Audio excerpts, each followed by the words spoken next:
देखेंगे कि प्राथमिक शिक्षा के अंतर्गत कार्य अनुभव या वर्क एक्सपीरियंस और डिसेंट्रलाइजेशन या विकेंद्रीकरण क्या है, इसके क्या फ़ायदे हैं, इसकी क्या आवश्यकता है।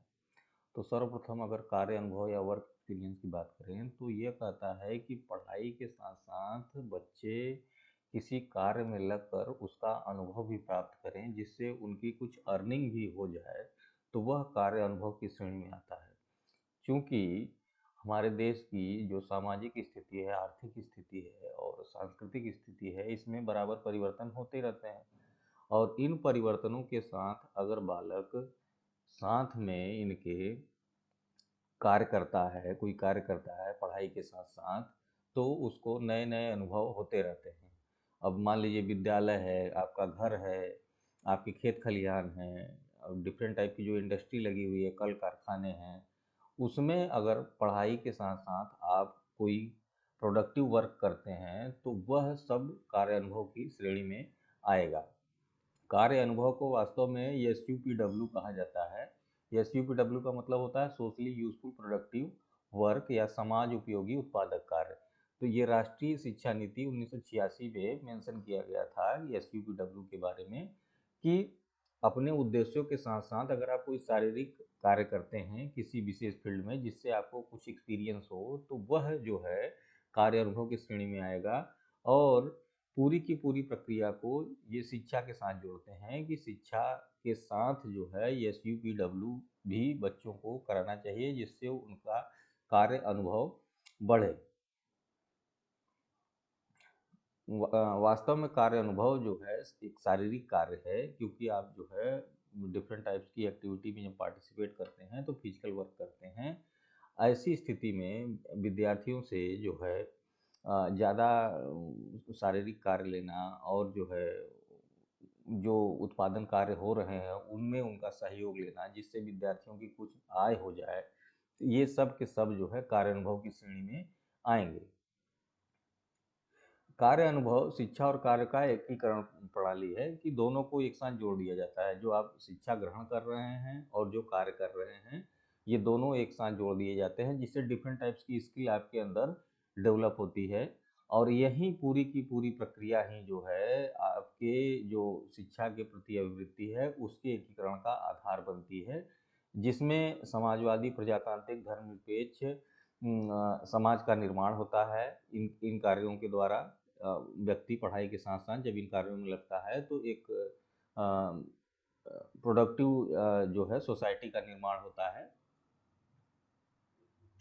अब कार्य अनुभव के उद्देश्य क्या हैं इसको देख लें तो शिक्षा को जीवन से संबंधित करना और विद्यार्थियों को कार्य क्षेत्र से परिचित कराना। तो जो शिक्षा आप ग्रहण कर रहे हैं, क्या वह शिक्षा वास्तव में आपके जीवन से संबंधित है या उस शिक्षा का कोई लाभ आपको भविष्य में नहीं मिलने वाला है, इस पर ध्यान दिया जाता है। और विद्यार्थियों को डिफरेंट टाइप्स की जो फील्ड ऑफ वर्क है उससे जो है इंट्रोड्यूस कराया जाता है। स्वावलंबन और जो है श्रम की महत्ता को जो है बढ़ाया जाता है कि आप जो है स्वयं से स्वावलंबी बनिए, अपना स्वयं कार्य करिए। और जो श्रम कर रहे हैं उसका क्या महत्व है, इसके लिए जो है वर्क एक्सपीरियंस बहुत ज़रूरी है। विषयक जिज्ञासा और निरीक्षण से व्यक्तित्व का विकास करना।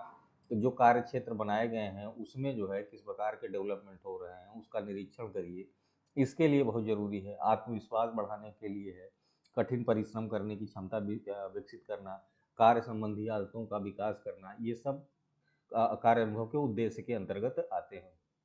समस्या समाधान करना, उत्पादन कुशलता बढ़ाना, जो प्रोडक्टिव है प्रोडक्शन एफिशिएंसी है इसको बढ़ाया जाए छात्रों में, सामाजिक एकता को प्रोत्साहन करना और सामाजिक दूरियों को मिटाना, ये सब के सब कार्य अनुभव के उद्देश्य के अंतर्गत आते हैं। अब कार्य अनुभव की आवश्यकता क्या है इसको देखें तो इससे बालक जो है आत्मनिर्भर बनता है, किसी श्रम के प्रति निष्ठावान बनता है, सहनशील बनता है और सामाजिक मूल्यों का उसमें विकास होता है। कार्य अनुभव से छात्र विभिन्न प्रकार के कार्यों के सिद्धांतों और व्यवहारों का ज्ञान जो है करते हैं, उनका व्यावसायिक विकास होता है। कार्य अनुभव से छात्र अपने कार्य में व्यस्त रहते हैं जिससे उनमें स्व अनुशासन सेल्फ डिसिप्लिन बढ़ता है। हाँ, अनुशासनहीनता कम की जा सकती है कार्य अनुभव के द्वारा। कार्य अनुभव द्वारा बच्चों की विज्ञान में रुचि बढ़ाई जाती है जिससे उन्हें वैज्ञानिक नियमों पर ज्ञान बढ़ता है। फिर है कार्यानुभव द्वारा छात्रों को विभिन्न कार्यों में दक्षता प्रदान होती है, जैसे अवलोकन, जिज्ञासा, वस्तुओं, औजारों और तकनीकों का प्रयोग इत्यादि। तो जो आपकी प्रोफिशिएंसी है, एक्सपीरियंस है, उसके माध्यम से क्यूरियोसिटी आपके अंदर डेवलप होती है कि इसमें क्या हो रहा है, कौन सी चीज़ें हैं। तो इस प्रकार से कार्य अनुभव का अपना एक महत्व है। ये तो हो गई कार्य अनुभव की बात। अब विकेंद्रीकरण देखें, डिसेंट्रलाइजेशन वास्तव में है कि केंद्रीकरण और विकेंद्रीकरण दो आपस में एक दूसरे के अपोजिट टर्म है। केंद्रीकरण कहता है कि पूरी की पूरी सत्ता एक जगह केंद्रित हो जाए।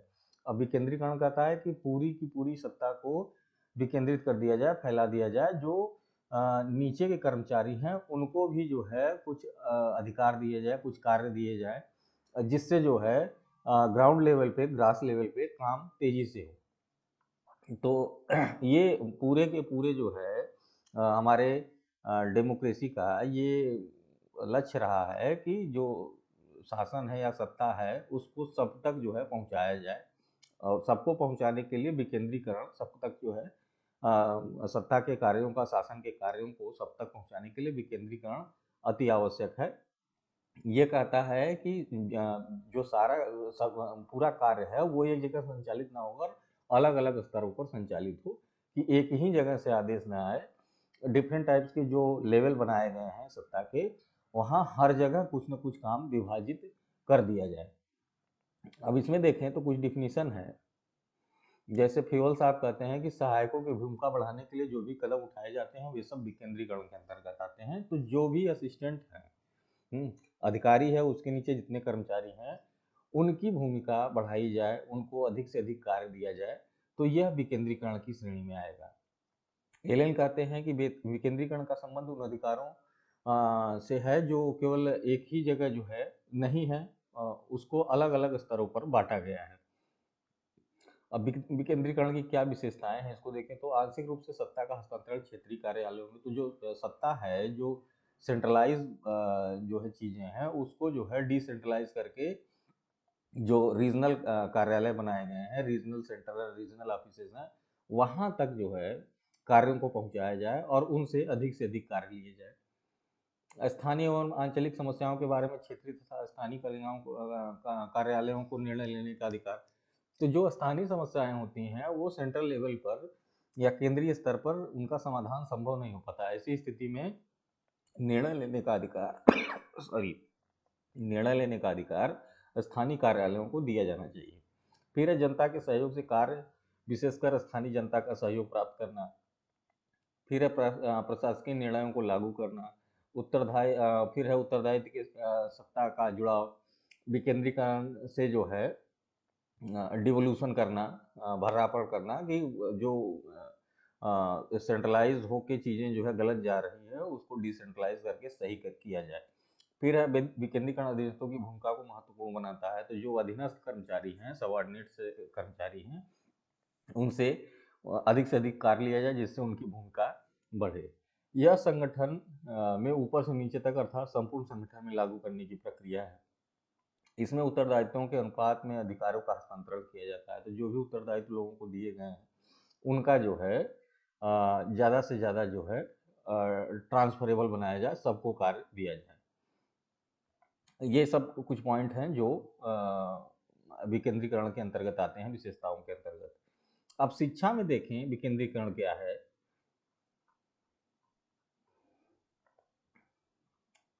तो शिक्षा चूंकि जो है समवर्ती सूची का विषय रहा है, शिक्षा पहले केंद्र सरकार का विषय था, लेकिन 1977 में 42वें संशोधन द्वारा समवर्ती सूची में शामिल कर दिया गया।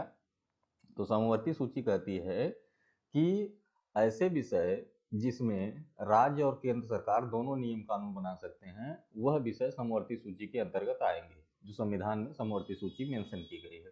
इसमें शिक्षा को 1977 में सम्मिलित कर लिया गया। तो अब राज्य और केंद्र दोनों सरकारों की जिम्मेदारी है कि शिक्षा को अपने अपने स्तर से संचालित करें।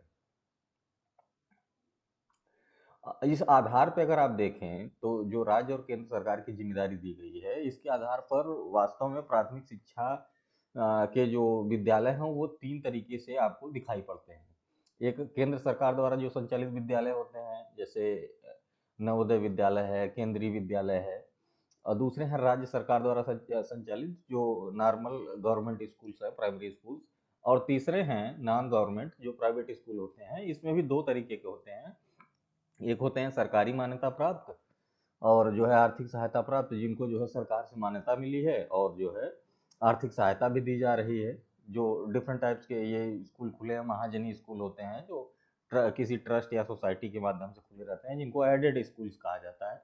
और तीसरे हैं सरकारी मान्यता प्राप्त, जो केवल और केवल जो है सरकार से मान्यता लिए हैं और उनसे जो है ऐड नहीं लेते, पैसा नहीं लेते। तीसरे हैं गैर मान्यता प्राप्त, जो प्राइवेट स्कूल है, जो सरकार से परमिशन भी नहीं लिए हैं और केवल अपना काम कर रहे हैं। ऐसे स्कूल ज़्यादातर जो है पकड़े जाते हैं तो बंद हो जाते हैं। तो ये कुछ स्कूलों के प्रकार है जिसमें केंद्र और राज्य दोनों सरकारें मिलकर प्राथमिक शिक्षा के लिए स्कूल खोलते हैं।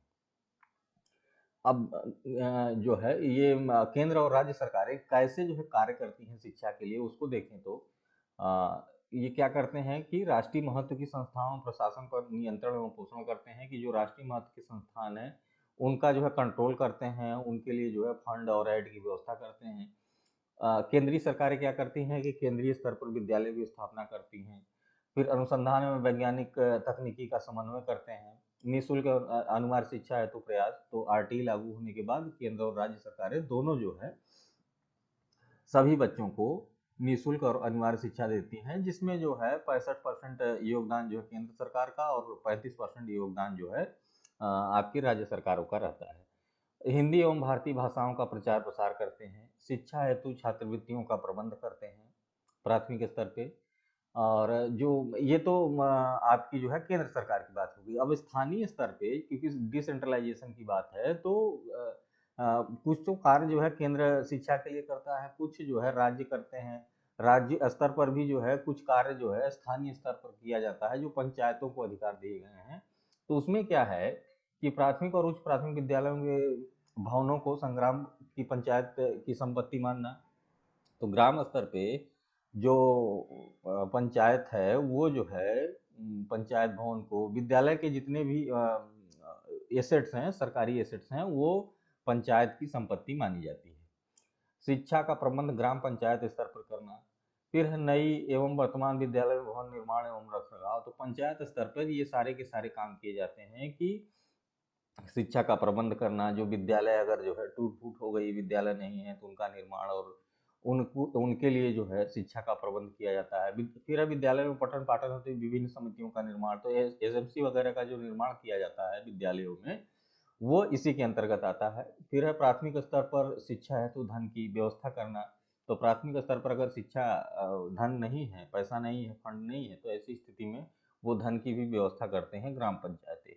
तो ये कुछ बिंदु हैं जो केंद्र और राज्य सरकारें डिसेंट्रलाइजेशन के माध्यम से शिक्षा के लिए करते हैं। धन्यवाद।